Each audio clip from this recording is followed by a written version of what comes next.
In this presentation, we are going to be discussing two main targets of AP Statistics. The two main subjects we will be discussing is a matched pair t-interval and a matched pair t-test. To compare the responses, apply the one-sample t procedures to observe differences. Because this is a matched pair test, you may think you have to do a two-sample test, but you only need to do a one-sample test because you are not using the two data sets, but the differences of the two subjects. The parameter mu in a matched pair is the mean difference.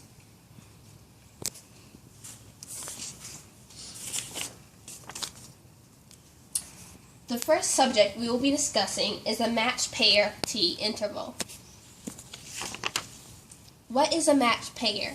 A matched pair is a block design with only two treatments.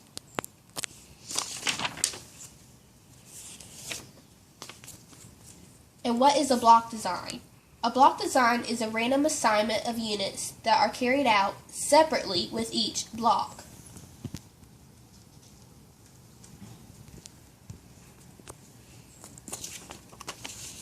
And what is a block?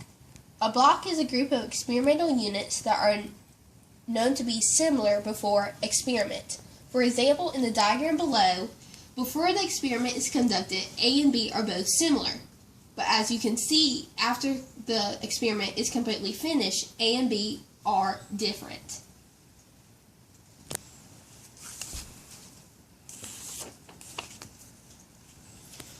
Before we actually start the experiment, we need to check the conditions.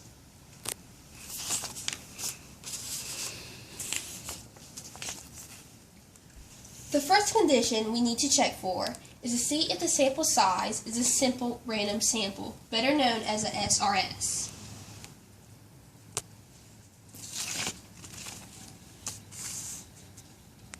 The second condition, the population size is at least 10 times bigger than the sample size.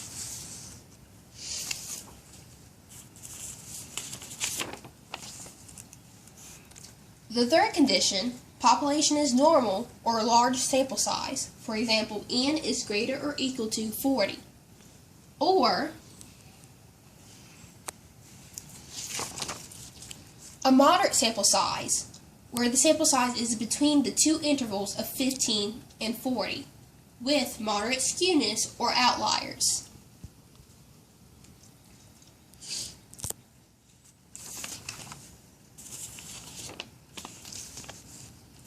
If the conditions are not met, we must proceed with caution.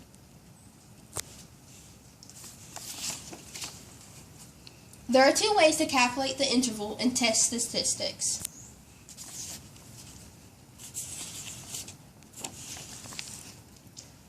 The first method you may want to use is to gather information needed and plug them into the calculator.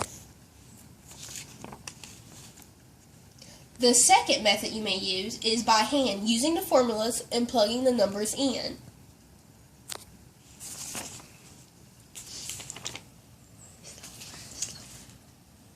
The formula for a matched pair t-interval is x bar plus or minus t star times s divided by the square root of n.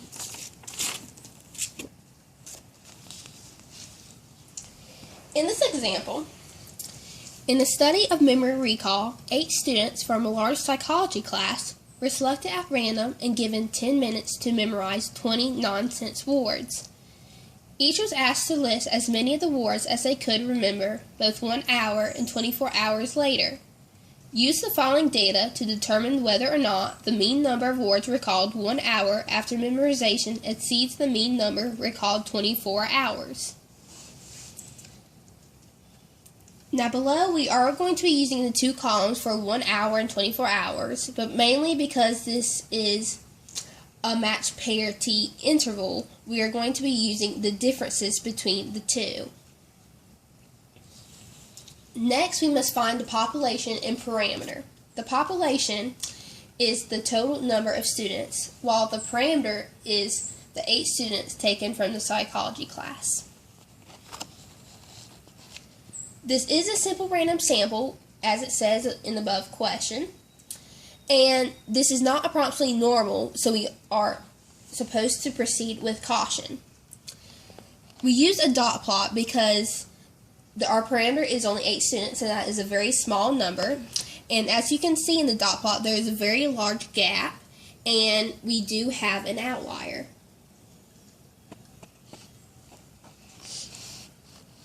The next step we must take is to find each of our variables we need to use for the formula.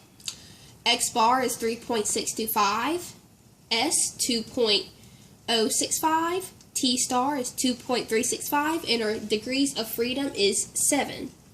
Once again, the formula we need to use for this matched pair T interval is X bar plus or minus T star times S divided by the square root of N. We then plug our data into that formula. 3.625 plus or minus 2.365 times 2.065 divided by the square root of N. After we plug that information into the calculator, or we find the answers by hand, we conclude that our two intervals are 2.194 and 5.055. As a conclusion statement, we are 95% confident that the mean difference lies between 2.194 and 5.055. I can do it. Okay, so here is the formula for matched pair t-test. Okay, it's t equals x bar minus mu divided by the s and divided by the square root of n. Okay, so for the example we use for t-test, we're going to use the same question we did for the t interval. First, calculate the differences between 1 hour and 24 hours. As you can see, the third row is the difference. Population are still all students, and parameter are the 8 students that were randomly selected. It is a simple random sample. And since we have such a small sample size of 8 students, we need to do a dot plot to see the normality of the sample size, the sample. It's not approximately normal because we have a big gap and an outlier, so we need to proceed with caution. Here are all the variables we found out to be used in the testing. And again, the formula for the t-test is x bar minus mu divided by s and divided by the square root of n. And we plug all the number in. And we also need to identify the null hypothesis and the alternative hypothesis. The null hypothesis is that the mu is equal to 0, and the alternative hypothesis is that the mu is bigger than 0, because we're trying to find out that there is a difference between the 1 hour and the 24 hours. And using the formula, we found out the t-test statistic to be 4.963. And by drawing a bell curve, we can see that the p-value is also extremely small. It is 8.159 times 10 to the negative 4. Since it's such a small number, we should reject the null hypothesis because the p-value is smaller than 0.05. So this is the end of our presentation, and we thank you for watching the video, and good luck.